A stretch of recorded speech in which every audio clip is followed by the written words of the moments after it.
Kickflips, the easy way. Before we get into kickflips, let's just cover the foot position really quickly so we can get started on the right foot. I want you to put your front foot on the board below the front bolts. There's this sweet spot of the skateboard between the center of the board and the front 4 bolts. For most flip tricks, it's safe to learn them from within this range. Avoid sliding your front foot too far off the board on the heel side, because this actually won't help it flip any faster. Your back foot will sit on the tail towards the toe side. I find it more comfortable to have my back foot a little lower on the tail, closer to the pocket, opposed to being all the way back off the edge. This is a personal touch for me. Your foot position can land anywhere within this zone. To properly do a kickflip, both of your feet have to work together through the takeoff. It's easy to think that you just set up your feet in a way that feels like the board's gonna flick, and then you just kick your front foot super hard, and voila, you do a kickflip. But really, what we want is to set our feet up in a way where they can work together that makes the board really easy to flip. Your front foot is not rolling over sideways and then snapping through the board to flip it sideways at all.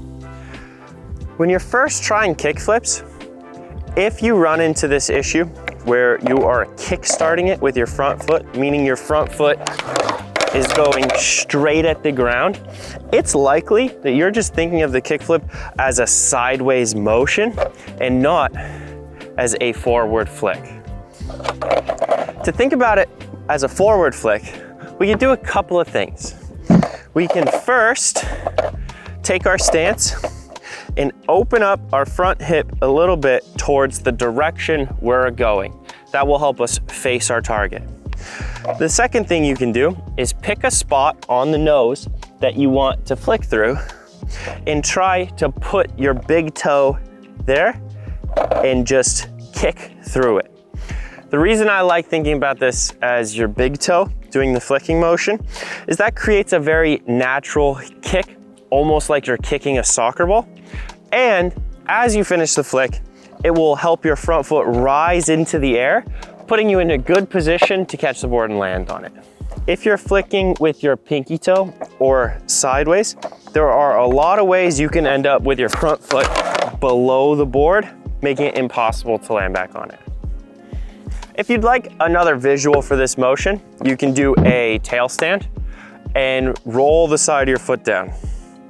Instead of doing this for the kickflip, we're gonna plant the toe of our shoe on the board and flick it up through the nose into the air. You'll notice that you already have a lot more power compared to this awkward sideways motion that's gonna put a lot of strain on your hip.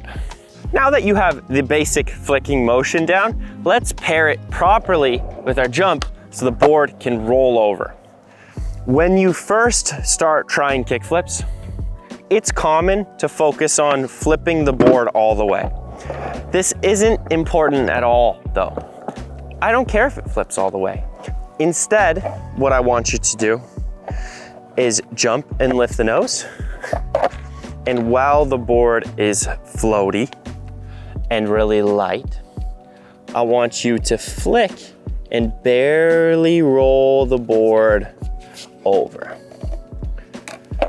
By focusing on flicking it softly with good timing, you will start to feel what that natural kickflip motion is really like. I'm gonna show you one more time and walk you through it.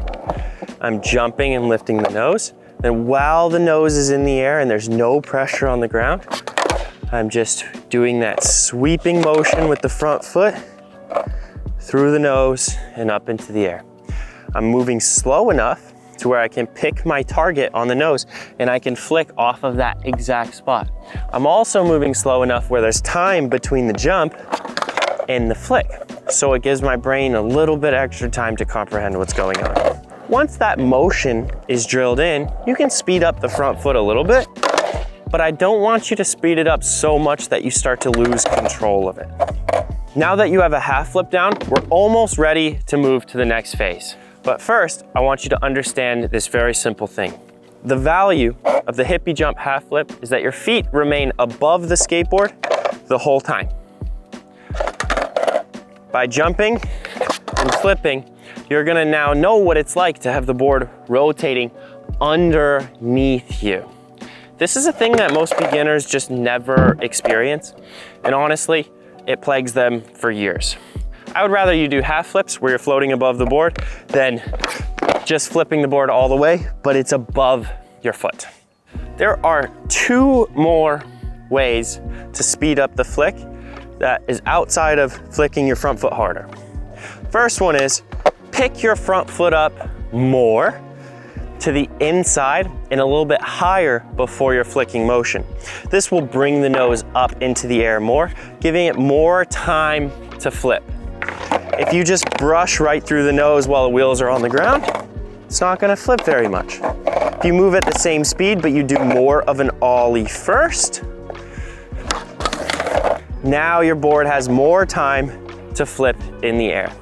It's very simple. The height of the nose is decided by the height of your front foot. If you bring your front foot way up, then flick, the board is gonna be higher when it flips. It's that straightforward. The next way you can add some power and speed into your flick is by pushing your back foot backwards through the pop. By pushing your back foot backwards, that's gonna bring your nose to your front foot faster. That closing speed between the nose of the skateboard and the speed of your front foot is gonna create a stronger flick. If I throw the board behind me through the flick, it has like twice as much power. We obviously wanna land in that middle zone where that board can stay under us and still flip, but this is something for you to play with. Now that you have all 3 pieces of the kickflip, we can start putting them together in different ways. You can jump more, lift your front foot up more, pick your back foot backwards, and plant your big toe against the nose. And that's a higher, nice feeling kickflip. You can just push your back foot backwards, not lift your front foot up very much, and do a softer flip. And now you can flip it without even hitting your tail. One thing that beginners don't understand, and a lot of professionals honestly don't understand it either, there are a million ways to do one trick, and I find comfort in exploring all the different ways to go about it. So don't get stuck in the idea that kickflips are from this foot position and that high in the air, because that's just not even real. There's a billion different ways to do it, and play with those 3 important pieces and you'll have a great understanding for them. I hope you have a better understanding of kickflips than you did at the start of this video. If you're looking for a deep dive, longer form video, make sure you watch me teach kickflips for 50 minutes.